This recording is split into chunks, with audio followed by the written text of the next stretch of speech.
کے خلاف فیصلہ دیا. سپریم کورٹ نے کہا کہ ایک بوٹ میں بیٹھا افسر سویلین کی ٹرائل نہیں کر سکتا, اس کو سزا نہیں دے سکتا. یہ پوری دنیا کا متفقہ فیصلہ ہے. پاکستان آج واحد ملک ہے جہاں ایک آئین ہے جو عدلیہ کی بات کرتا ہے, انسانی حقوق کی بات کرتا ہے, جس میں سویلین کا ٹرائل فوجی عدالتیں کر سکتی ہیں. کوئی اور ملک ایسا نہیں کرتا. افریقہ کا کوئی ملک ایسا نہیں کرتا. لاطینی امریکہ کا کوئی ملک یہ نہیں کرتا. ان ملکوں میں بھی شورش ہے, ان ملکوں میں بھی دہشت گردی ہے, لیکن کچھ اصول ہیں جو پوری دنیا نے اپنا لیے ہیں. پاکستان آج پوری دنیا سے پیچھے کھڑا ہے. جب ہمارے سپریم کورٹ نے کہا آپ یہ نہیں کر سکتے, آپ کا آئین تو حرمت انسان کی بات کرتا ہے, آپ کا آئین ایک آزاد عدلیہ کی بات کرتا ہے, کیسے ایک افسر آزاد عدلیہ کا نعم البدل ہو سکتا ہے؟ وہ ایک ماتحت افسر ہے. جب اس کے بالا افسر کہہ چکے کہ ان کو سزا دینی ہے تو اس کی کیا مجال کہ وہ ان کو سزا نہ دے. ہم سپریم کورٹ گئے یہ کہنے کہ 8 فروری 2024 کو پاکستان کی عوام نے ووٹ ڈالا تھا, پی ٹی آئی کے لیے ووٹ ڈالا تھا, عمران خان کے لیے ووٹ ڈالا تھا. اس ووٹ کے تقدس کا کچھ تو خیال کرو. ہم سے 100 سیٹیں چھین لی گئیں, لیکن جو چھوڑی ہیں ان کے تناسب سے ہمیں ریزروڈ سیٹس خواتین کی اور اقلیتوں کی, غیر مسلم دوستوں کی تو دو, اور سپریم کورٹ نے وہ نشستیں ہمیں دیں. اس کی پاداش میں سپریم کورٹ کو ایک ذیلی عدالت بنا دیا گیا. 26ویں ترمیم آئی, پھر 27ویں ترمیم آئی. آج اس ملک میں ایک زبان بندی کا عالم ہے. آپ میں سے کوئی بھی کھل کے بات نہیں کر سکتا. بات کرے گا تو پیکا کے قوانین ہیں, جے آئی ٹیز بنیں گی, آپ کو 10 سال سزا ہو جائے گی. آج ایمان حاضر مزاری اور ہادی ان کے علی ان کے میاں ہمارے سامنے ایک مثال ہیں. وہ وکلاء ہیں جو حق کی بات کرتے ہیں, جو مظلوم کے ساتھ کھڑے ہوتے ہیں. ان کے ساتھ کیا ہو رہا ہے تو یہ کسی کے ساتھ بھی ہو سکتا ہے. یہ پورے معاشرے کو اشارہ ہے کہ تم سب محکوم ہو, تمہاری زبان ہمارے قابو میں ہے, تمہارا ذہن ہمارے قابو میں ہے. اگر اپنے ذہن کو آواز دو گے اپنی زبان کے ذریعے تو ہم تمہیں پکڑ لیں گے اور ایک کال کوٹری میں ڈالیں گے. کیا پاکستان اس لیے بنا تھا؟ کیا یہ تھا علامہ اقبال کا خواب؟ کیا یہ تھا قائد اعظم کا نظریہ؟ قائد اعظم کی 20 تقاریر ہیں. آج ہم جناح ہاؤس کی تعظیم کے لیے کھڑے ہوتے ہیں. کیا اس جناح کی کسی تقریر کو ہم نے یاد رکھا؟ بارہا قائد اعظم نے یہ کہا جب وہ ہمارے عسکری اداروں کا دورہ کرتے تھے کہ آپ اپنے حلف کے تحت پابند ہیں, کیا آپ سیاست میں حصہ نہیں لیں گے, آپ جمہوریت کی آواز کو سنیں گے, آپ جمہوریت کے تابع رہیں گے. بار بار قائد اعظم نے یہ کہا اپنی مختصر زندگی میں جو قیام پاکستان کے بعد ان کو نصیب ہوئی. ان کو یہی فکر تھی کہ یہ مملکت جو میں نے بنانے میں ایک کردار ادا کیا ہے اس میں کہیں یہ نہ ہو کہ ظلم کا دور دورہ ہو جائے, جبر کا دور دورہ ہو جائے. تو آج ہم وہیں کھڑے ہیں جہاں قائد اعظم ہمیں کھڑا نہیں کرنا چاہتے تھے. آج ہمیں یہ کہا جا رہا ہے کہ اس ملک کا جو مقبول ترین لیڈر ہے وہ نیشنل سیکیورٹی تھریٹ ہے. یہ بھی ایک مذاقہ خیز بات ہے, اور یہ پہلی بار نہیں ہوئی. میں اصغر خان صاحب کا وکیل تھا جنہوں نے مقدمہ لڑا کہ 1990 کے الیکشن میں اس وقت کے ڈی جی آئی ایس آئی اور اس وقت کے آرمی چیف نے مداخلت کی. ان کا موقف یہ تھا کہ اس مداخلت نے عسکری اداروں, ہماری افواج کے امیج کو خراب کیا ہے. ان کی جو تکریم ہے عوام کی نظر میں اس کو ٹھیس پہنچی ہے, لہٰذا عمل کیا جائے, ان افسران کو سزا دی جائے. 16 سال وہ مقدمہ چلا اور بالآخر 2012 میں سنوائی ہوئی اور فیصلہ ہوا. اس مقدمے کے دوران میں آپ کو بتاتا چلوں, اس وقت کے D G I S I Asad Durrani صاحب نے ایک ایفیڈیوٹ فائل کیا جس میں انہوں نے یہ کہا کہ ہاں ہم نے 1990 کے الیکشن میں مداخلت کی تھی, ہم نہیں چاہتے تھے کہ بے نظیر بھٹو دوبارہ ملک کی وزیر اعظم بنے, ہم نہیں چاہتے تھے کہ پیپلز پارٹی کا وجود رہے, ہم فیصلہ کر چکے تھے کہ پیپلز پارٹی اور بے نظیر بھٹو نیشنل سیکیورٹی تھریٹ ہیں. لکھ کر یہ ایفیڈیوٹ انہوں نے عدالت میں دائر کیا. آج بھی اگر آپ جا کے فیصلہ پڑھیں 2012 کا, اصغر خان ورسز مرزا اسلم بیگ مقدمے کا عنوان ہے, اس میں آپ کو یہ ایفیڈیوٹ مل جائے گا. تو بار بار اداروں نے فیصلے کیے کہ عوام کا کوئی مقبول لیڈر نیشنل سیکیورٹی تھریٹ ہے, اس کو منظر سے ہٹانا ضروری ہے, لیکن ایسا نہیں ہوا. آپ عوام کے دلوں سے ان کے کیے گئے فیصلوں کو نہیں ہٹا سکتے. پاکستان کی عوام باشعور ہے, ہمیشہ باشعور رہی ہے. پاکستان کی عوام اگر آج عمران خان کے پیچھے کھڑی ہے, عمران خان سے امید لگا کے کھڑی ہے, تو اس کی وجہ ہے یہ دیوانے نہیں ہیں. ہم جو آپ کے سامنے بیٹھے ہیں ہم کوئی سحر زدہ لوگ نہیں ہیں. جن کی سوچ نہیں ہے، جن کی عقل نہیں ہے۔ ہم جانتے ہیں اس ملک پہ کون قابض رہا ہے۔ ہم جانتے ہیں کہ آج جو سیاسی جماعتیں جو ایک زمانے میں جمہوریت کا نام لیتی تھیں، وہ آج معتوب ہونے کے بعد مغلوب ہو چکی ہیں۔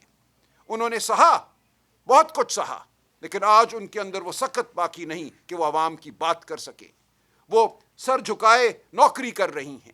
پاکستان کی عوام جانتی ہے کہ ایک ہی پارٹی ہے اور ایک ہی شخص ہے، اور اس کے ساتھ اس کے اتحادی ہیں جو پاکستان کے عوام کی بات کرنے کی طاقت رکھتے ہیں، جو یہ کہہ سکتے ہیں کہ ہم نے پاکستان کی عوام کو نوکری دینی ہے، یہ ریاست کی ذمہ داری ہے کہ نوکری ملے۔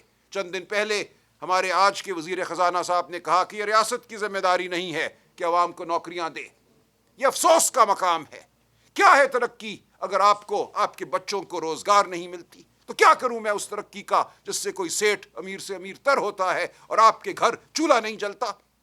تو ہم نے اس سیاست کو آگے لے کے چلنا ہے جو عوام دوست سیاست ہے، اور پاکستان کی عوام جانتی ہے وہ عوام دوست سیاست کون کر رہا ہے اور کون کرنے کی سکت رکھتا ہے، کون بے نیاز ہے عہدے سے، کون سیاست میں اس لیے ہے کہ ملک کے لیے کچھ کر سکے، عوام کے لیے کچھ کر سکے، نوجوانوں کے لیے کچھ کر سکے۔ آج اگر ہم کٹے ہوئے ہیں اپنے تمام پڑوسی ممالک سے تو اس کی کیا وجہ ہے؟ کہا یہ جاتا ہے کہ اپنی برآمدات کو بڑھاؤ، ایکسپورٹس کو بڑھاؤ۔ دنیا کا ہر ملک سب سے زیادہ ایکسپورٹ، سب سے زیادہ برآمدات اپنے پڑوسی ممالک کو کرتا ہے۔ آج افغانستان سے ہمارا بارڈر بند ہے، ایران کے ساتھ معاملات ہم ٹھیک کرنے کی کوشش کر رہے ہیں، خدا را وہ ٹھیک ہو جائیں، خدا کرے کہ ایسا ہو۔ بھارت کے ساتھ جو معاملات ہیں وہ ہیں، لیکن ایک پورا مجموعی طور پہ جب ہم ایک تناظر دیکھتے ہیں اس خطے کا تو ہمیں نظر آتا ہے کہ جو جبر کے ادوار میں فیصلے کیے گئے ان کا خمیازہ ہم آج بھی بھگت رہے ہیں۔ جب تک عوام کی فلاح کو سامنے رکھ کر فیصلے نہیں ہوں گے اس بدلتے ہوئے جیو پولیٹیکل تناظر میں، اس بدلتے ہوئے معاشی ایک جو نظام کا جو بدلاوا آ رہا ہے اس کو سامنے رکھتے ہوئے تو کچھ نہیں ہوگا۔ آپ ایک مارکا جیت کر پاکستان کو فلاح کی جانب نہیں لے کر جائیں گے۔ کوئی ملک آپ سے ہاتھ ملا کر اگر آپ کی جانب چند بلین ڈالر پھینک بھی دیتا ہے تو اس سے پاکستان کے کروڑوں نوجوانوں کو نوکریاں نہیں ملیں گی۔ پاکستان کی معیشت، ہماری اکانومی، جی این پی اس کی آج بھی 300 بلین سے زیادہ ہے۔ اس کو 1000 بلین ہونا چاہیے تھا، لیکن 300 بلین سے زیادہ آج بھی ہے۔ اگر کوئی 6-8 بلین ڈالر آپ کی طرف پھینک بھی دیتا ہے اور اس سے آپ نئے کوئی کھلونے خرید لیتے ہیں تو پاکستان کی عوام کو کیا فائدہ ہوگا؟ جب تک پاکستان کی عوام پاکستان کے ایوانوں میں نہیں گونجے گی، پاکستان کی اسمبلیوں میں نہیں گونجے گی، وزیر اعظم ہاؤس میں نہیں گونجے گی، اس وقت تک پاکستان کے عوام کی فلاح ممکن نہیں ہوگی۔ آپ نے 16 سیٹیں جیتنے والی ایک پارٹی کو حکومت دے دی، پھر آپ نے کہا کہ یہ اب پاکستان کی فلاح کے منصوبے بنائیں گے۔ یہ ممکن نہیں ہے۔ جھوٹ اور فریب پر کھڑا نظام کبھی بھی دیر پا نہیں ہوگا۔ پاکستان کی عوام کبھی بھی اس نظام کو قبولیت نہیں بخشیں گے، اور آخری قبولیت وہی ہے اللہ تعالیٰ کی قبولیت کے بعد جو عوام کی طرف سے آئے۔ کسی اور کی قبولیت کا کوئی مطلب نہیں ہے۔ تو ہم آپ کے سامنے بیٹھے ہیں، کل کی پریس کانفرنس کا کوئی جواب دینے نہیں، وہ ایک افسوسناک گفتگو تھی، اضطرابی نوعیت کی گفتگو تھی۔ اس میں نہ کوئی ایسا پرمغز کوئی بیانیہ تھا جس کا جواب دیا جائے، وہ ایک دشنام درازی تھی، الزامات تھے، ہم اس کا جواب نہیں دیں گے۔ ہم آپ کو صرف یہی کہیں گے کہ پاکستان کی عوام کو مت دھتکارو۔ پاکستان کی عوام عمران خان کے ساتھ کھڑی ہے، پی ٹی آئی کے ساتھ کھڑی ہے۔ Imran Khan national security threat نہیں ہے۔ عمران خان نے اس ملک کو جوڑ کے رکھا ہوا ہے۔ اس ملک کے کروڑوں نوجوان عمران خان کی وجہ سے جڑے ہوئے ہیں اس بیانیے کے ساتھ جو پاکستان کی ریڑھ کی ہڈی ہے، ورنہ بہت سے بیانیے ہیں، کوئی نسل پرستی کا بیانیہ ہے، کوئی فرقے کا بیانیہ ہے۔ ان تمام بیانیوں کو رد کر کے عمران خان پاکستان کے بیانیے کے ساتھ کھڑا ہے، اور کروڑوں پی ٹی آئی کے سپورٹر ووٹر اس بیانیے کے ساتھ کھڑے ہیں۔ خدا را یہ مت کرو۔ عمران خان کو مائنس آپ نہیں کر سکو گے، لیکن خدا نخواستہ اگر آپ ایسا کرتے ہو تو اس ملک کے شیرازے کو اکٹھا رکھنا بہت مشکل ہوگا۔ خیبر پختونخوا پہ اگر آپ حملہ کرتے ہو، وہاں اگر آپ منتخب حکومت کو ہٹا کر وہاں کی عوام پر مسلط کرتے ہو ایک غیر منتخب نظام، تو پھر آپ خود جو حالات ہوں گے ان کے ذمہ دار ہوگے۔ خیبر پختونخوا کی عوام غیور ہے، وہ اپنے فیصلے خود کرتے ہیں، وہ قبائلی عوام ہوں یا دیگر علاقوں کے عوام ہوں۔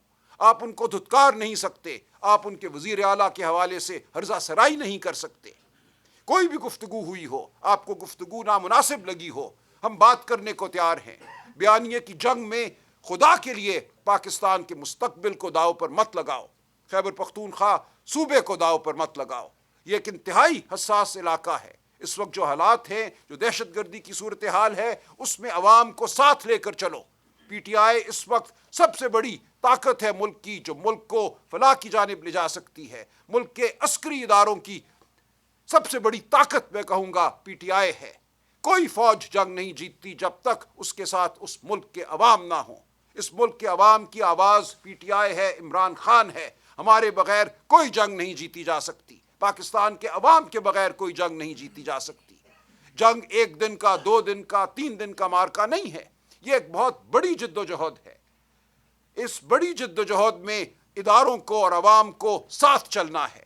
اب بھی موقع ہے کہ اس ملک میں انتشار پیدا نہ ہو۔ ہمیں روز سوشل میڈیا کہتا ہے بزدل قیادت، لایا عمل دو، یلغار کا اعلان کرو، کیوں نہیں کرتے؟ کیوں بیٹھے ہو؟ کیوں صبر کیے بیٹھے ہو؟ ہم بیٹھے ہیں اس لیے کہ ہمیں پاکستان عزیز ہے۔ ہم نہیں چاہتے کہ پاکستان میں انتشار ہو، ہم نہیں چاہتے کہ ہمارے بچوں پر گولیاں چلیں، وہ شہید ہوں۔